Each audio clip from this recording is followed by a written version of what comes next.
stories today.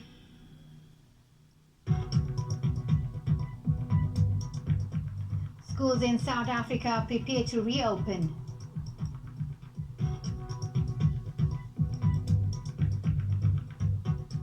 Domestic air travel will resume for business purposes.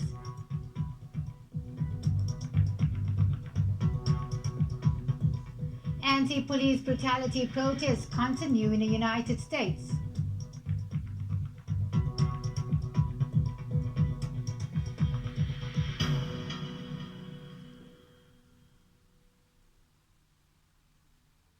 Assalamu alaikum and good afternoon. You are live with ITV News and it's a pleasure to have you with us. While some schools still await personal protective equipment to open its doors for learners, several reports submitted identified an 80% state of readiness for schools to rather reopen next Monday on June the 8th. In the meantime, several schools have made their own initiatives and put measures in place and will this week focus on teachers' orientation and training in preparation for the arrival of learners. This weekend, we took an inside look at the health and safety plans underway for grade 7 learners at Theo Wassenaar Primary School in Johannesburg South. Amidst the many changes for a new lifestyle in school, the teachers' staff room has been moved into the school hall to ensure social distancing. Here's more on the plans underway at Theo Wassenaar in Johannesburg South. Okay, as the SGB chairperson, what has your role been in terms of getting the school ready? We've been very busy as a SGB.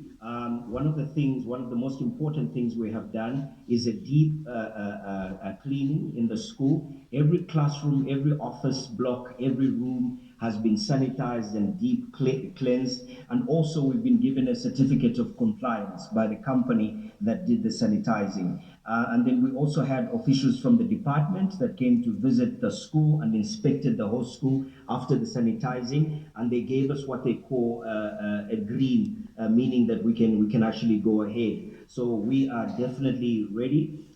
We are purchasing a booth. The school normally has two entrances. We've got the main entrance and the back entrance. But what we have done is that we've closed off the back entrance, so there's only going to be one entrance. And then we're purchasing a booth this coming week, beginning of the week. It's going to be a sanitizing booth so that every child that walks through the booth first. Before they can go to the classroom. So that booth is basically going to sanitize their whole body. So that they are prepared to go to the classroom. Then obviously the department is also going to issue PPEs for the staff, but also for the children. There are masks that are coming in for the children as well when the kids arrive. And so we are very, very prepared. We've been very busy. One of the other things that we have done as a school is that we put sanitizing liquids in every classroom. So the teachers will sanitize every child as they enter the classroom. And also we've given sanitizing liquids to the general assistants and also disinfecting liquids, so that after the classes at the end of the day, the GAs will go to every classroom, sanitize all the classrooms in preparation for the next day.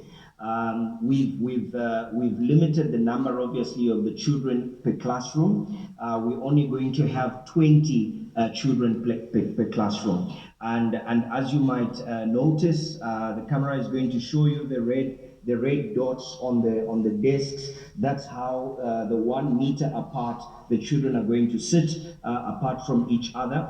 Outside is also going to be demarcations in terms of when the children come back from break and how they are going to stand. The break times, ma'am, are going to be staggered. So we don't want to release the children to go out on break at the same time. So we're going to stagger out the break time so that we release the children a few at a time so that we avoid them from getting crowded together. In terms of monitoring the children during their break time, how many teachers are going to be on the ground to monitor the children? You must remember that it's only grade 7s coming back, but all the teachers are coming back. So it's not as if we're only going to have grade 7 teachers that are going to be on duty, grade 1 teachers, grade 2 teachers, grade 3 teachers, grade 4 teachers. So basically every grade teacher is going to be available. So that's going to make it easier for us to be able to monitor the children, making sure that they have their masks on. And that's the other thing. Obviously, we won't allow any child entering the school premises without a mask. But obviously, the teachers are going to help to monitor the children, making sure that they have their masks on, that they don't take their masks off, because you know how kids are, they're playing outside and they take their masks off, but we'll make sure that the teachers are monitoring that. So we'll have more than enough manpower to be able to monitor that. Yeah. And in terms of the children coming back to school, do you have an idea how many are going to actually come back? We know the majority are going to come back. Obviously, what we have said to the parents is that if your child has any underlying, condition, then they don't need to feel pressure to send their child to school. Our school is very much digital. Our kids use tablets, and so what's going to be happening is for the children that would not be able to come back. All the work that's done in the class every day is going to be uploaded on the Chromebook. That is the tablet that the children are using. So the parents can have access, the child will have access to that work right in the comfort of their homes, in terms of what their friends were doing in class. But all the assignments as well, all the tests as well, all that is going to be uploaded on the Chromebook, and then the teachers are able to monitor what's happening on each Chromebook from the school. So it's easy for the teachers to be able to control that. So we know the majority of the kids are coming back. We've received a few emails from parents that said, because of the condition of my child, I will not be comfortable to send them back to the school. But that's very, very minimal. The majority of children are looking forward to come back to the school. Yeah. Wonderful. And tell me, in terms of catching up with homework, it's been just over 2 months. How is the school going to address this? Because some children haven't been able to do their homework, some don't have online access either. Yes. So what's going to happen again? What's been happening is that there's been an uploading of work. We have a platform called the D6 Communicator, where the school has been uploading all the work on the D6. But obviously, I know that not every child has got the luxury of having data and uploading that work. So the teachers have prepared themselves.